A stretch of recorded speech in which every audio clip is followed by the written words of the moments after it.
Most aquariums are about beauty and the peace they can add to a space. But this one wasn't built to be peaceful. It was built to see what happens when territory, survival, and instinct are given space to collide. Just structure, time, and consequences. This tank wasn't designed to look natural. It was designed to act natural. Because this tank isn't about control. It's about observation. Setting the conditions, stepping back, and letting the system tell its own tale. This aquarium started lush, planted and packed with greenery from top to bottom. Stems breaching the surface, roots tangled into the substrate. Plants filled every corner. It was the kind of aquarium that was growing faster than I could keep up with. But every tank reaches a point where you stop maintaining it and start questioning it. And quite frankly, I just felt like it was time for something new. And if I wanted to tell that story, everything had to come out. But before I could even touch the aquarium, something else had to move. My massive bird of paradise plant had slowly taken over this corner of the room. But if I was going to rebuild this aquarium from the ground up, I needed space to work. So my prized plant moved out first.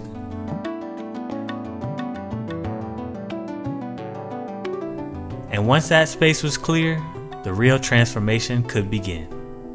I drained some water first, then removed the plants that were being held in place by the lid, then the lid itself.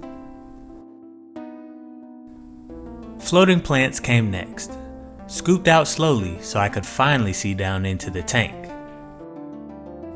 Now the hardscape. The driftwood was lifted out piece by piece. This wood had defined the previous layout, but it had no place in this next iteration.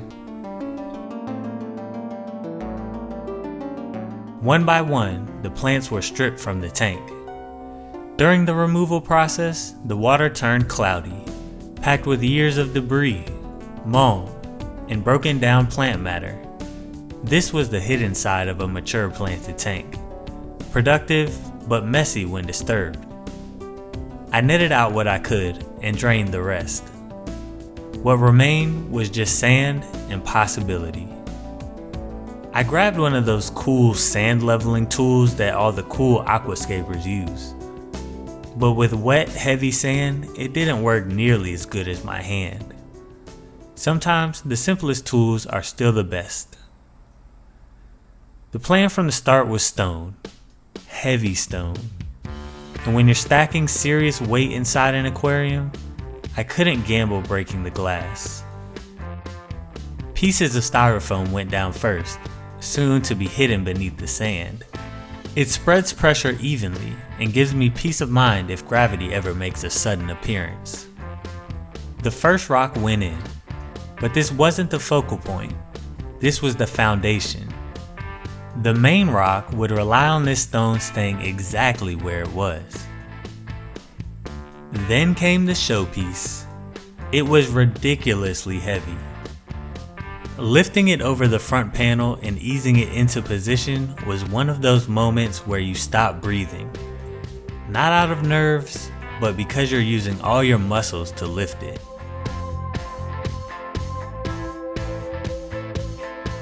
But once it's placed, everything clicked. More rocks followed, carefully chosen and set.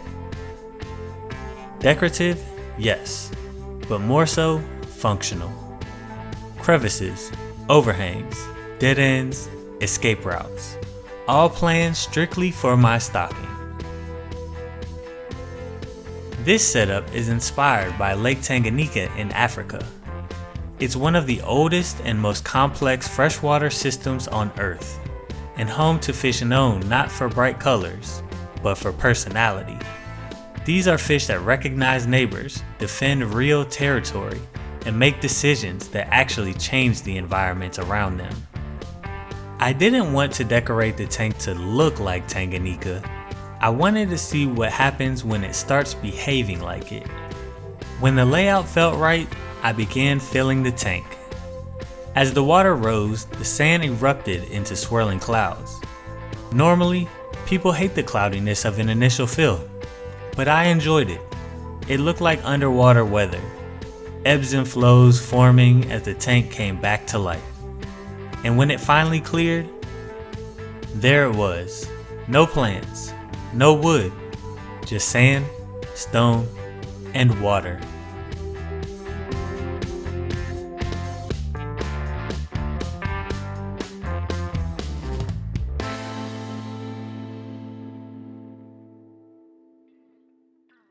To finish the foundation, I added shells.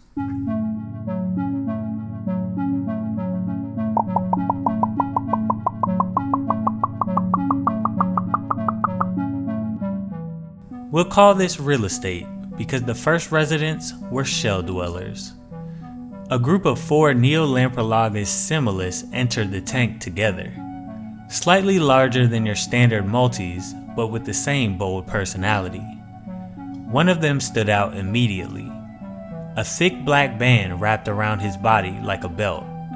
I was told it was a bruise from a previous fight in another tank. I named him Mr. Miyagi.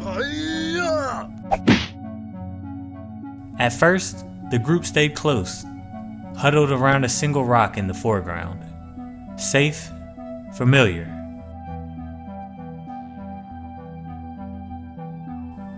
Until curiosity took over. One ventured towards the shells. The others stayed back. Until a second followed. They didn't move in right away. By the next day, things had changed. A pair had claimed the rock, and sand started flying. They picked it up with their mouths and spat it everywhere, slowly reshaping the tank grain by grain. I hadn't even seen them use the shells yet, but they were already excavating the area around them, moving shells like furniture. Their territory had been declared. Mr. Miyagi and his companion eventually made their way over, settling closer to the shell zone. Cichlids have a reputation for being more territorial and aggressive than your average community fish, even more so in African cichlids. And while this wasn't chaos, there was definitely tension. Posturing, shimmying displays, and the occasional aggressive sandblast. Most of it was communication, each trying to say they were the big dog. Still, a new environment usually resets the hierarchy, so I expected some friction. Instead of waiting for it to escalate, I added movement as a distraction. A group of 4 Julidochromis transcriptus, or Julies for short, from a local breeder joined the tank next. The torpedo-shaped critters don't really swim like other fish. They glide, hugging rock faces, slipping into cracks that seem impossibly small, seemingly levitating. They scavenge the rocks for microfauna and algae. They remind me of little dolphins, so graceful, so majestic. Their arrival changed the dynamic of the tank immediately. The shell dwellers, who had grown used to owning the entire tank, suddenly had neighbors. Meanwhile, the Julies had their own hierarchy to establish. Everyone got busy. The Similis began digging constantly. Clouds of sand filled the tank as territories were carved deeper and deeper. But one day, one of the Similis broke away from the group. He hovered near the surface, breathing heavily. Something was wrong. Luckily, I had just built another tank for my previous beta project that sat empty that served as a hospital tank. I filled it with fresh water, a cycled sponge filter, and rocks for cover so he could hide to feel more comfortable as he healed. I even added a peace lily to help with water filtration.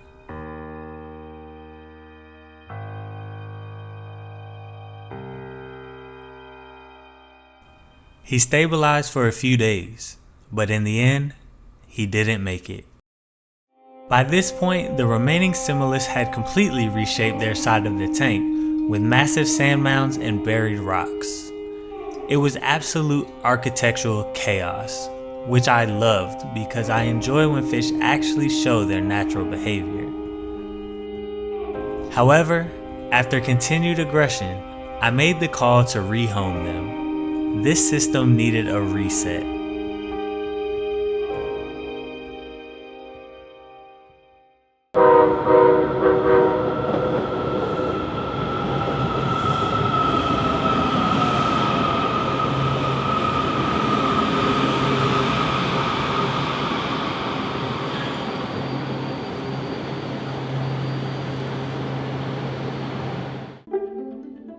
I hopped on the train to meet someone local who was giving away Neolamprologus multifasciatus, or Maltese.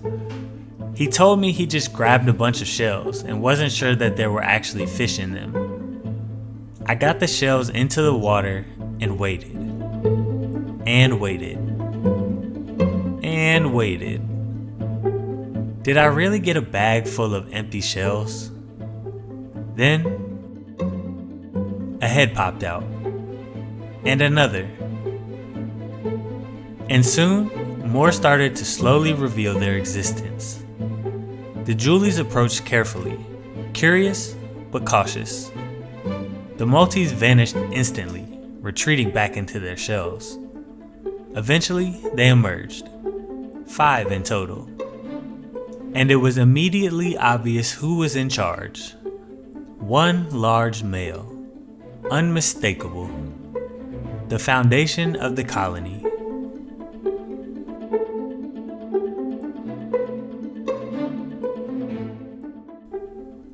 I woke up one morning and stepped in a puddle coming from underneath the aquarium stand. The canister filter was leaking. Everything came out to wipe the area dry.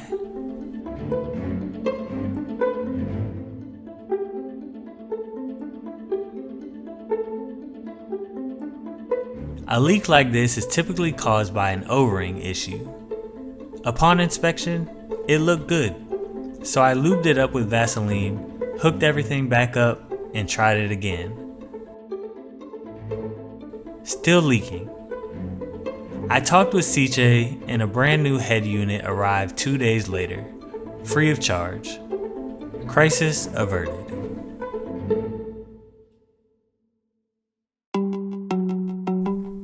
Sand was being moved in abundance. Look at the size of these mounds. I thought it was just some excess sand flying around, but it looks like we finally had babies. At this point, they're so small, the camera can barely focus on them. There were about 10 or so. But now the tank is in a different setting. If you follow the channel, you'll know I had to move last year, midway through this project. The first batch of fry is starting to get some size on them.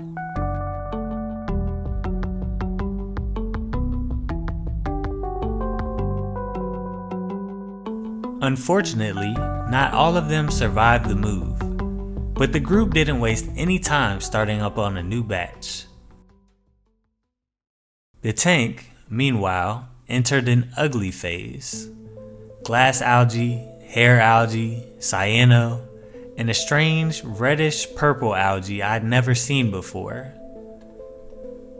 My goal was to have some algae to replicate the natural Tanganyikan habitat, but this much just looked distasteful and unkept.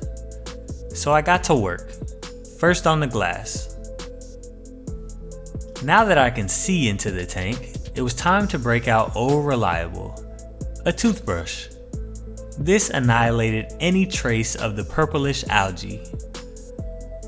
The cyano and long hair algae could just be siphoned out with a hose, leaving just a bit to look the way I wanted.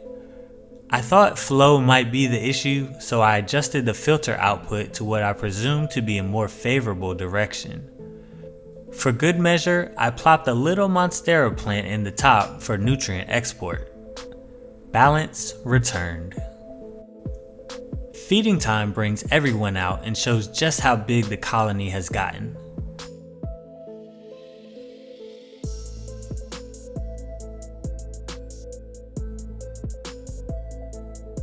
It was time to add some new rocks as a token of gratitude for our next resident.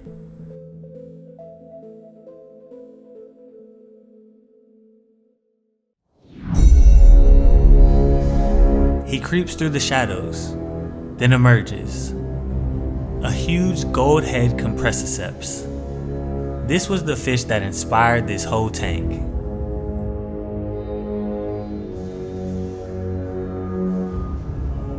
What a cool looking fish. I mean, come on, look at those teeth. They live in the rock crevices as ambush predators and wait for the perfect moment to strike their prey. Or until they find a honey hole of shells ripe with baby fish.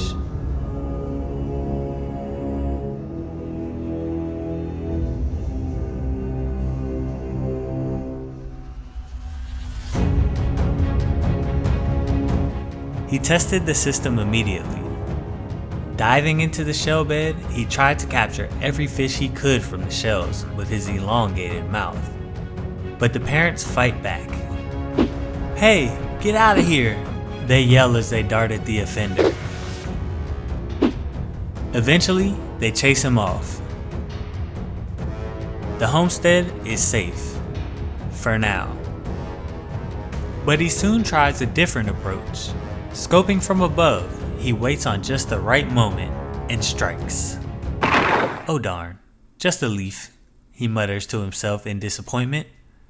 Now back to the stalk. He darts down again, but the adults fight back and chase him out one more time. This goes on every day, like plankton trying to steal the Krabby Patty secret formula from Mr. Krabs.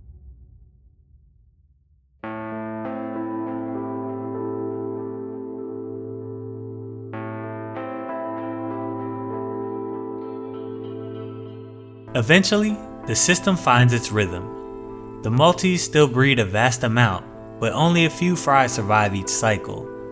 The rest serve as food for the compressiceps from his successful missions.